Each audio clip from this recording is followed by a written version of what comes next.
He's a smart, hardworking guy, so it's good to say hello to you. Congratulations. We've had a tremendous relationship, I have personally, with Bahrain over the years, and has been a fantastic ally. And anything they needed, we helped them, and anything we needed, they helped us. And we're going to be talking about a lot of different things, including the most perfect military maneuver that anybody's seen probably in 50 years, which took place a few weeks ago in Iran, knocked out their entire potential nuclear capacity. And it was obliterated. You know, I used that term. They said, well, maybe that's too much. I said, no, it turned out it was more than obliterated. They can't go back. And we're just really going to talk about some things, including trade. We're going to be discussing trade. We do a lot of trading with Bahrain. And we're going to have lunch after this, but we'll take some questions. At first, I'd like to ask the Crown Prince to say a couple of words. And he also has a father who's living and well and doing fantastically, as I understand it. He is. And somebody who's respected all over the Middle East and all over the world. And thank you very much for being here. Thank you, Mr. President. Thank you, one and all. It is indeed a great honor to be here on this fine morning to put into action the relationship that exists between our two countries. We will be discussing security issues, we'll be discussing trade and investment, which is very important. We're very happy to be announcing $17 billion worth of deals that are coming to the United States. And this is real. This isn't... it's real money. These aren't fake deals. These are real deals. They don't have to borrow the money. We don't have to borrow it. It's coming in. And it only builds upon a legacy that we're very proud of. We have had a relationship in the civil side between our two countries since 1893 and formally since 1948. So may it long continue, and we look forward to many, many more years of productive partnership. Thank you, Mr. President. We will have you that. honor us. We will have that indeed. We'll have many good years, and I'd say right now is your top year, and we appreciate the investment. It's a great. We left, as you know, Saudi Arabia. We were just there in Saudi Arabia, and Qatar was so great.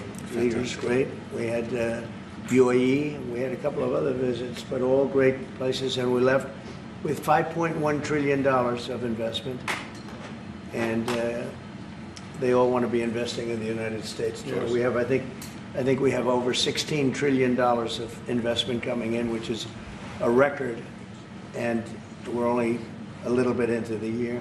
And let's say the first 2 months, I sort of took it easy because we had to fix up the Oval Office. I had to devote my time to fixing it up, but now we had to fix up our country. So we have, I think everyone is saying we have the hottest country now anywhere in the world. We were dead a year ago. We are a dead country. And now we have the hottest country anywhere in the world. And thank you, Mr. President. Any questions? On Syria, any comments on the developments in Syria at the moment? Well, I can comment. I think I'll ask Marco to say a few words on Syria. Yeah, it's complicated, obviously. These are historic, long-time rivalries between different groups in the southwest of Syria, Bedouins, the Druze community, and it led to an unfortunate situation and a misunderstanding, it looks like, between the Israeli side and the Syrian side. So we've been engaged with them all morning long and all night long with both sides, and we think we're on our way towards a real de-escalation and then hopefully get back on track in helping Syria build a country and arriving at a situation there in the Middle East is far more stable. So in the next few hours, we hope to see some real progress to end what you've been seeing over the last couple hours. Mr.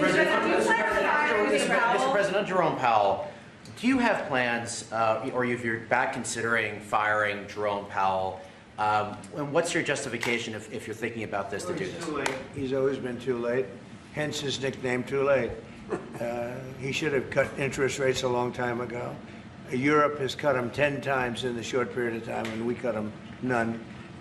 The only time he cut them was just before the election to try and help Kamala or Biden, whoever the hell it was, because nobody really knew. Obviously, that didn't work, but he tried to cut them for the Democrats, Kamala. And how did that work out? You'll tell me. It didn't work out too well, did it? But I think he does a terrible job. He's costing us a lot of money. And we fight through it. It's almost the country has become so successful that it doesn't have a big impact, but it does hurt people wanting to get a mortgage. People want to buy a house. He's a terrible Fed chair. I was surprised he was appointed. I was surprised, frankly, that Biden put him in and extended him, but they did. So, no, we're not planning on doing anything. We're very concerned.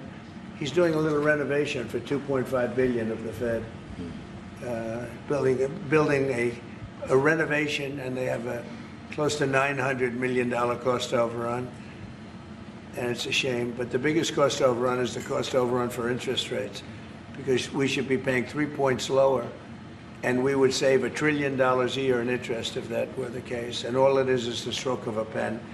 And that goes for his board, too, because his board is not doing the job, because they should try and rein this guy in. So he's doing a lousy job, but no, I'm not talking about that. Fortunately, we get to make a change in the next, 8 months or so.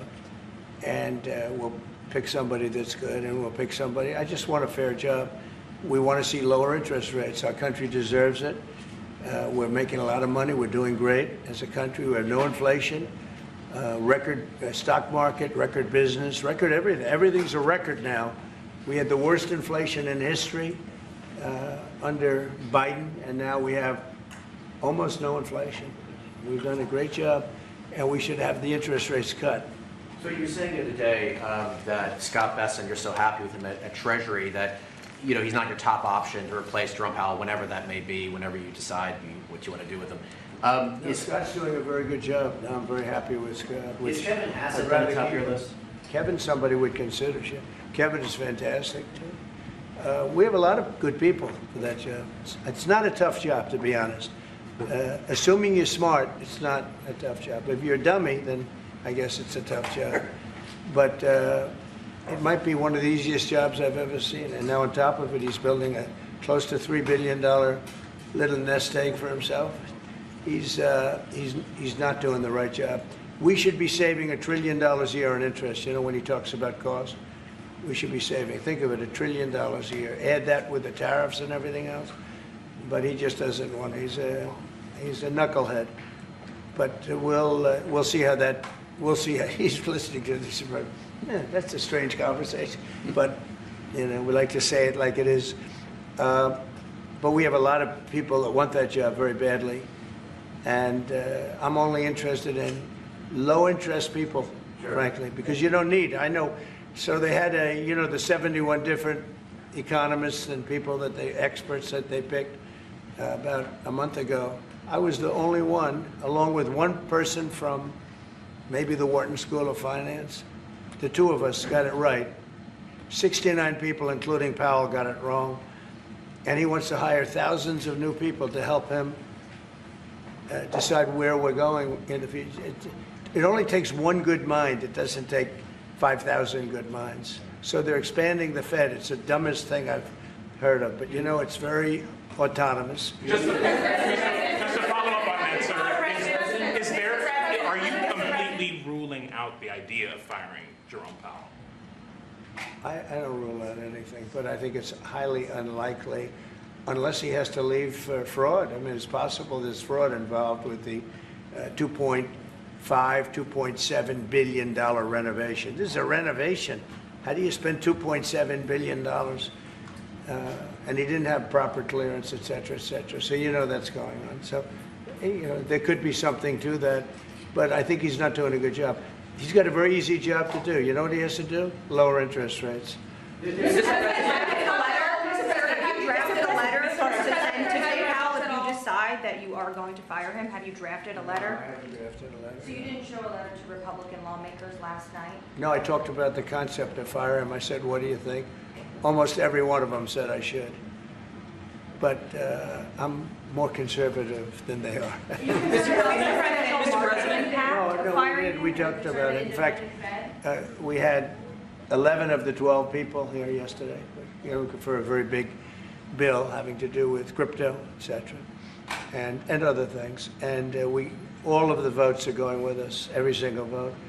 But during the conversation, when we were talking about it, I asked, what would you do about that? They all said would fire him. Mr. President, Mr. President. Thank you for taking my question, sir. You were in Pennsylvania yesterday. You unveiled $92 billion worth of investments. One of those jumped out, though, $15 billion in Homer City to build the largest natural gas power plant ever. I was at the rally where you told Homer City residents that you would not forget them when the biggest coal plant in Pennsylvania closed down. You delivered for them yesterday. What message do you have to those residents? Well, I'm happy. Homer City, I was there and I said, I'm going to produce something, I don't know what, because they had shut down this massive coal plant, one of the biggest in the country. And it was just purchased by the gentleman that you met yesterday, a very substantial man. I don't know if he's maybe not as substantial as you, I'm not sure. But he's pretty substantial, you know who I'm talking about. And they're going to spend billions of dollars on rebuilding it, and it's going to be the largest plant of its kind in the world, I believe, actually in the world.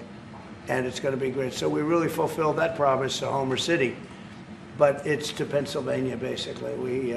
I won Pennsylvania, and very conclusively won Pennsylvania. So I owe them a big debt of gratitude. But thank you for bringing that up. We raised 92. It's actually going over 100. So it'll be over $100 billion to be invested in Pennsylvania. It was Pennsylvania Energy Project. So we had, everybody was there. Larry Fink was there. I mean, everybody was there and done a great job. The senator did a great job. And we were very proud. That was a great meeting yesterday. Thank you very much. Mr. President, actually for each of you, so for the Crown Prince, are you planning on taking any of the Patriot missiles that you're going to receive from the United States and divert those to help Ukraine? We have no current plans, as we have an operational requirement inside Bahrain to keep them there for the present time. He's got plenty of them, too. And Mr. President, on the fentanyl bill, They're wonderful. They're wonderful pieces of kit. They work very well. American technology is the best. Yep. and on the fentanyl bill that you're That's signing. maybe the most important part of this. He has his choice of everything, and we make the best military equipment by far in the Bar world. none. There's nothing close, right? Bar none. Yeah, thank you. And on the fentanyl bill that you're signing today, do you hope that that's going to restart law enforcement cooperation with China on getting the fentanyl Yeah, out? I think China's been helping out. I mean, it's been a terrible situation for many years with fentanyl, but since I came here, we're talking to them, and they're making big steps. They're also, as you know, being penalized. You know that, right? They're being penalized with tariffs because of the fentanyl, but they want to do something. We'll see what happens. Mr. President, I know. Thank you, Mr. President. An American from Tampa was beaten to death. He was killed by Israeli settlers in the West Bank. His family has been calling on you to help prosecute his killers. Are you going to do that? An American from Tampa?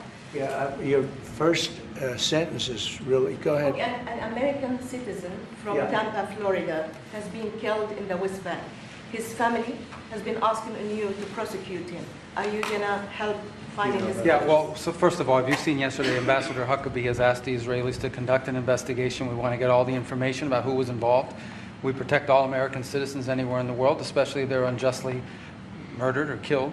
So we're gathering more information, but I hope you saw yesterday Ambassador Huckabee in Israel asked the Israeli authorities to produce an investigation and concrete information about who was responsible for his murder.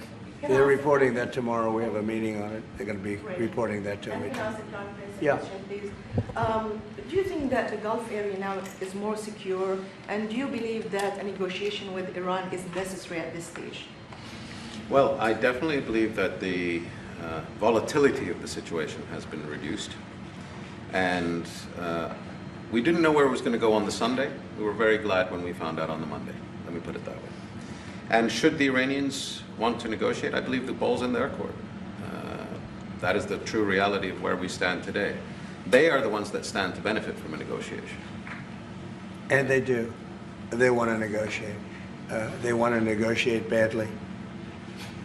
We're in no rush because, we said we could have made a deal. They should have made a deal. And then we bombed the hell out of their various places. We're in no rush, but if they want to negotiate, we're here. Yeah. Mr. President, I know you want to move past all this intrigue over the Epstein files, but I do want to ask you to clarify something you said this morning. You said this was all a hoax. Has your Attorney General told you this was a hoax? What evidence have you seen No, it's of not that? the Attorney General, no. I know it's a hoax. It's started by Democrats. It's been run by the Democrats for 4 years. You had Christopher Wray and these characters and Comey before him.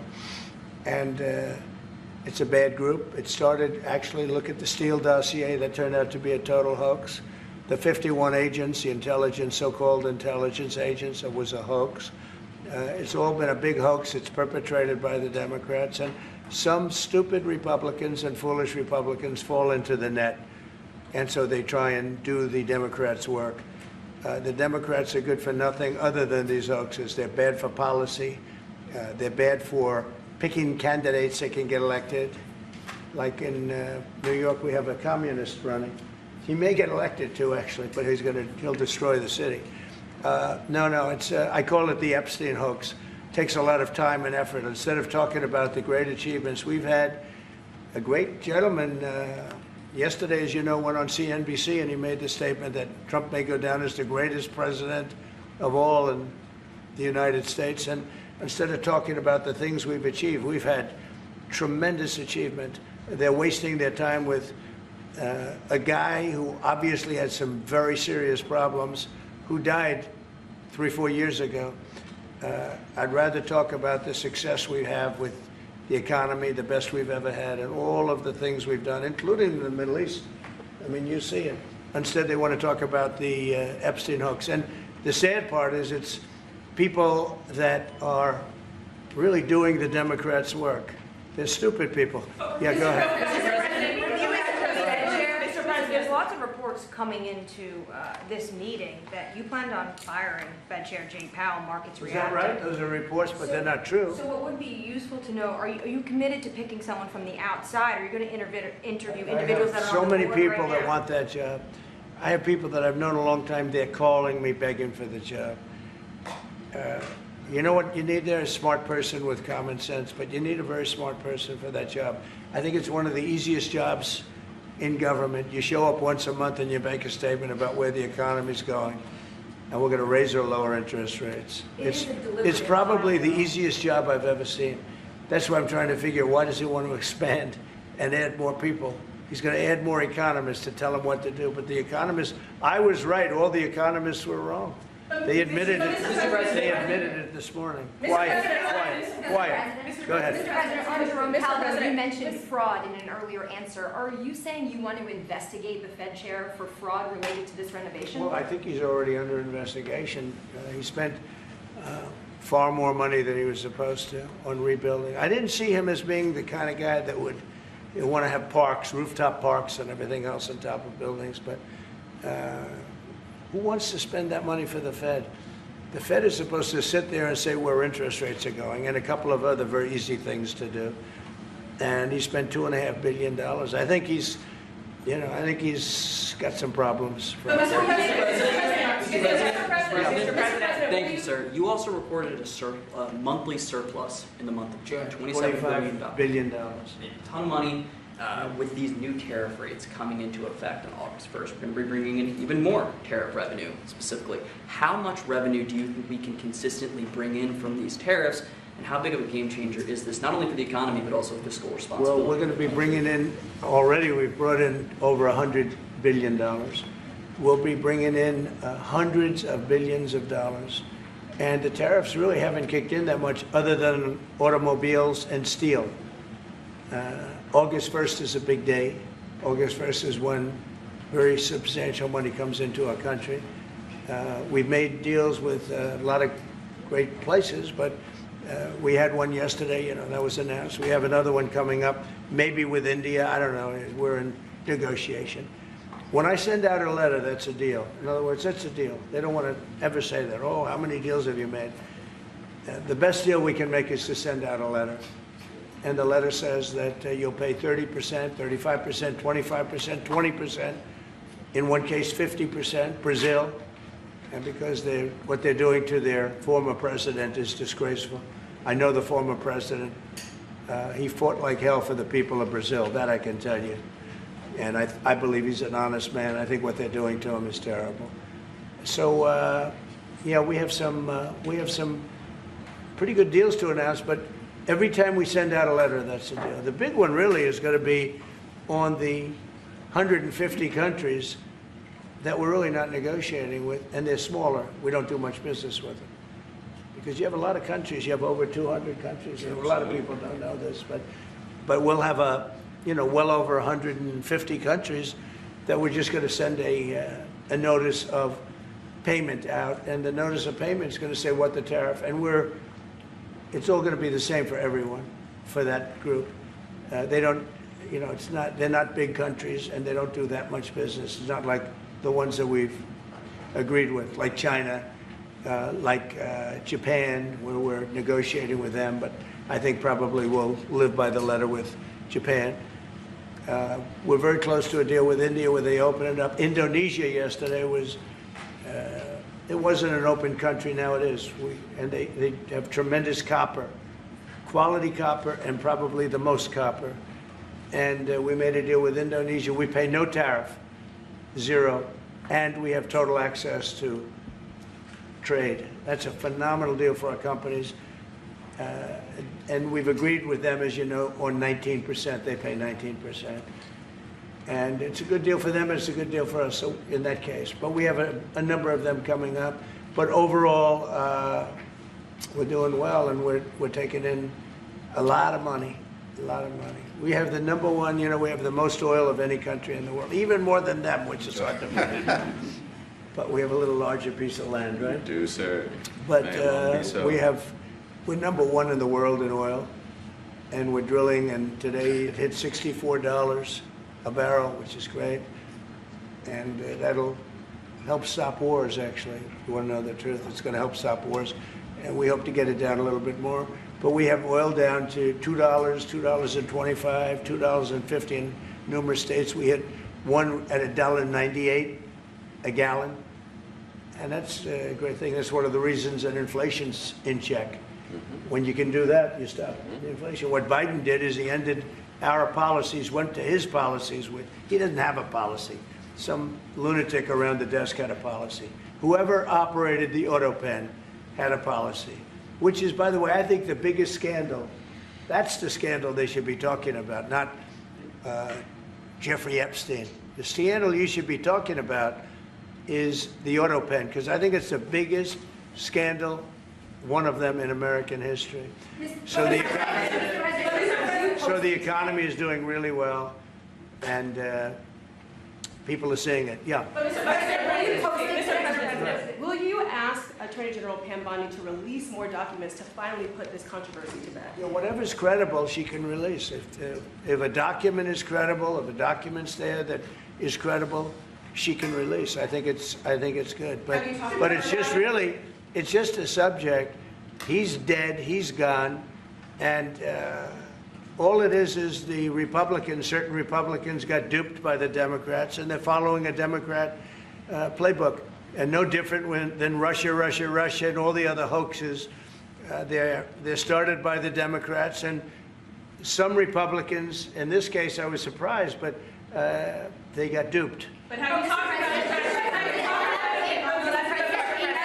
about it? Have you talked about it with her the last witness? President, first of all, a number of your high-ranking officials, whether it's been your FBI director or Pam Bondi, they have made some inconsistent statements in the past. You've had. Well, I don't know. I can't speak about him, but I can say that Pam Bondi, I really think that she's done very good. She says, I gave you all the credible information. And if she finds any more credible information, she'll give that too. What more can she do than that? I mean, honestly, what more can she do? And we do have bigger problems. We have problems with millions of illegal people that came in here, and they're killers and murderers. We have 11,888 murderers that were allowed into our country by Biden, Sleepy Joe Biden, stupid Joe Biden. He allowed them into our country. And you know what? We got to do something about it. She's got a lot of things she's working on. And, it's very sad that somebody can be waylaid, that just get waylaid, but I think she's doing a great job, personally. In your truth section this morning, you mentioned past supporters when you were talking about the Epstein issue. does that mean that you're effectively disowning any supporters who are now I calling? lost a lot of faith in certain people, yeah, I lost, because they got duped by the Democrats. The Democrats are good for nothing. They've done a terrible job. They almost destroyed our country. If I didn't get elected, all these numbers you're hearing about, they found $25 billion and another 25 is coming in and hundreds of billions of dollars is pouring into our country. And we just got the biggest tax cut in history. We just got the biggest regulation cuts in history. There'll be no tax on tips. There'll be no tax on Social Security. There'll be no tax on overtime. There'll be no tax on so many other things. You're allowed to deduct your interest from a car payment. That's never happened before.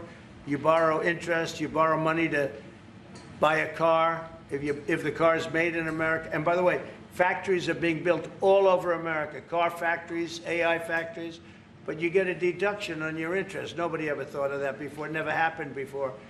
And, you know, these are the things that they should be talking about. The big, beautiful bill is one of the greatest pieces of legislation ever in this country, and the Democrats have nothing to combat it. So they say, oh, it's death, death. Oh, that's good. And then they give it to the fake news, which is you and a few others.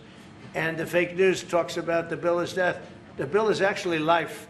The bill is life, and it saves our country. This bill is incredible. Look at the results already. So we have $16 trillion being invested in our country. And this great gentleman and his family just came in with another billions of dollars. And if he didn't like the country, if he didn't like where we were going, he's very smart. He'd come, maybe he wouldn't even come. I think maybe he wouldn't even come. You'd save your time. But, because, you know, it's one of those things. But if he didn't like where this country was, he wouldn't be investing billions of dollars in this country. But think of it, $16 trillion, more than has ever been even contemplated before. And we haven't even started yet.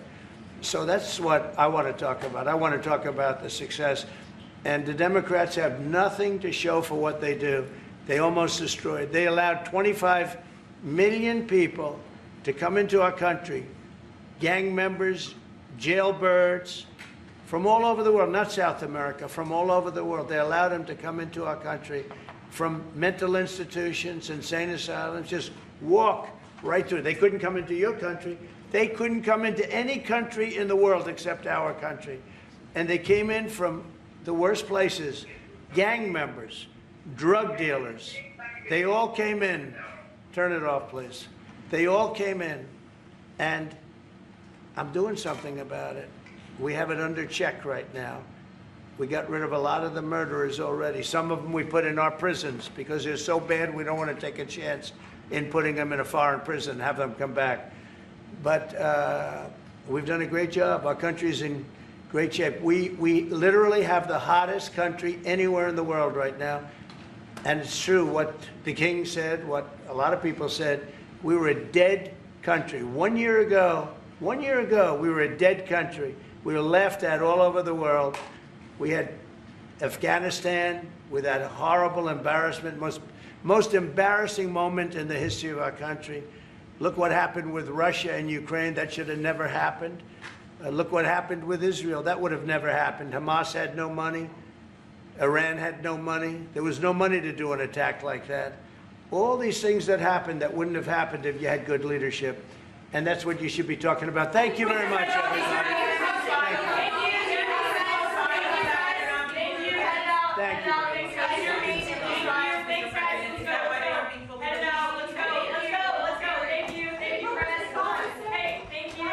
Thank you. It's another day in paradise. Thank you, Mr. President. Thank you very much. Thank you.